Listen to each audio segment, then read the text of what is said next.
আসসালামু আলাইকুম। কেমন আছো বন্ধুরা? আমি মাহমুদ। আজ আবারও এসেছি তোমাদের মাঝে। আজ আমি তোমাদেরকে ইসলামের প্রসিদ্ধ 4 ফেরেশতার গল্প শোনাবো। শুনবে তোমরা? আচ্ছা, শুরু করি। এক, হযরত জিবরাইল আলাইহিস সালাম। তার কাজকে জানো?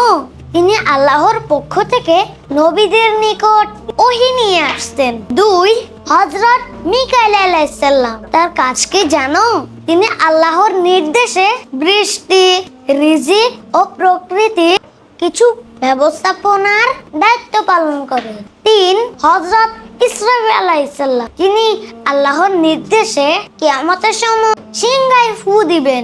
4, মালাকুল মাউত, যাকে আমরা আজরাইল নামে চিনি। তার কাজ কি জানো? তিনি আল্লাহর নির্দেশে মানুষের জান কবজ করেন। আসসালামু আলাইকুম, টাটা।